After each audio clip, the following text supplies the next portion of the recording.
उधर पुतिन के बेहद खास रमजान कादिरोव ने अपने 3 बेटों को यूक्रेन में जंग लड़ने के लिए भेजने का ऐलान कर दिया। यूक्रेन से युद्ध में पिछले कई दिनों से रूसी सेना जमकर मार खा रही है। जेलेंस्की के सैनिक एक एक करके रूस के कब्जे वाले इलाकों से उसके सैनिकों को खदेड़ रहे हैं। और पुतिन की फौज की इसी नाकामी ने चेचन कमांडर रमजान कादिरोव को गुस्से से भर दिया।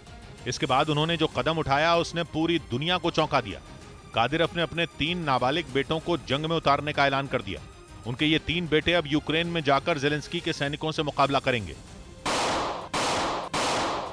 अहमद, अले और अदम नाम के कादिरोव के तीनों बेटे रूसी सेना के साथ मिलकर यूक्रेन को घुटनों पर लाने के लिए लड़ेंगे। ठीक वैसे ही जैसे कादिरोव के लड़ाकों ने जंग की शुरुआत में यूक्रेन के अलग अलग हिस्सों में खूंखार हमले किए थे। और कहा जाता है कि युद्ध शुरू होते ही उनके ऐसे भीषण हमलों से यूक्रेन के सैनिक पूरी तरह बौखला गए थे। उन्हें समझ ही नहीं आ रहा था कि चेचन लड़ाकों से निपटा कैसे जाए, क्योंकि रूसी सेना के साथ मिलकर वो जिस इलाके पर भी दावा बोलते वहां से यूक्रेन के सैनिकों के पैर उखड़ जाते। और सबसे खतरनाक वार तो उन्होंने मारियोपोल शहर पर किया था। पुतिन की सेना के साथ मिलकर चेचन लड़ाकों ने वहां ऐसी तबाही मचाई थी कि शहर का ज्यादातर हिस्सा खंडहर में बदल गया। मारियोपोल पर कंट्रोल करने के लिए खुद रमजान कादिरोव मोर्चे पर पहुंच गए थे। वहां उन्होंने अपने लड़ाकों का हौसला बढ़ाते हुए पुतिन को मारियोपोल का तोहफा देने की बात कही थी। इसके बाद तो अपने कमांडर के वादे को पूरा करने के लिए उनके लड़ाकों ने शहर पर कहर ढा दिया था और करीब 3 महीने तक चली लड़ाई के बाद मारियोपोल यूक्रेन के हाथ से निकल गया था।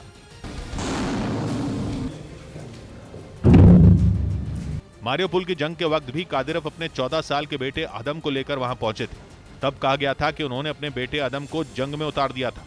और ऐसा करके न केवल उन्होंने अपने लड़ाकों में नई जान फूंकी थी, बल्कि रूस के सैनिकों में भी ताकत भर दी थी, जिसके बाद उन्होंने यूक्रेन के खार्किव समेत कई हिस्सों पर कब्जा जमा लिया था। लेकिन 24 फरवरी को शुरू हुई जंग जैसे जैसे लंबी खिंचती गई, रूस के हाथ से उसके कब्जे वाले इलाके निकलते गए।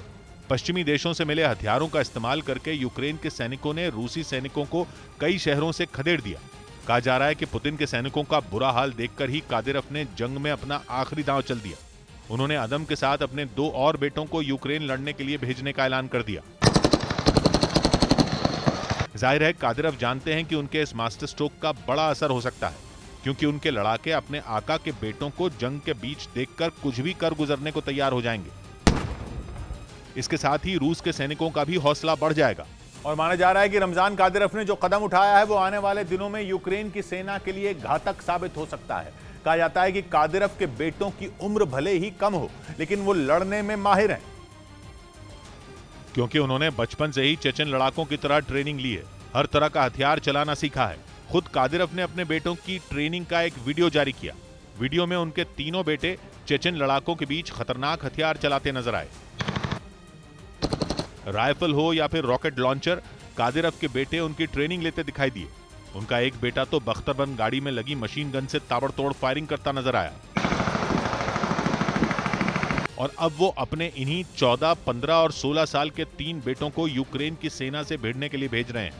कादिरोव के मुताबिक उनके बेटों ने बहुत कम उम्र में मिलिट्री ट्रेनिंग लेनी शुरू कर दी थी और अब समय आ चुका है जब उनके अनुभव की असली युद्ध में परीक्षा होगी।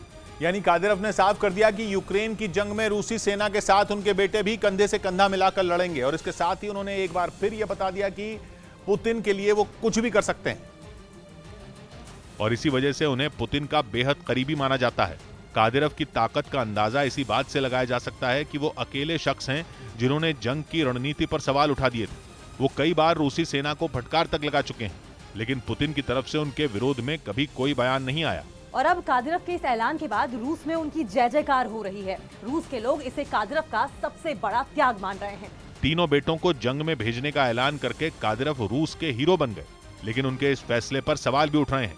18 साल से कम उम्र के बच्चों को सीधे जंग में उतारने के ऐलान पर कादिरोव की आलोचना भी हो रही है, लेकिन शायद उन्हें इसकी परवाह नहीं, क्योंकि कादिरोव कई बार खुद ये कह चुके हैं कि जंग जीतने के लिए जो भी करना पड़ेगा वो करेंगे।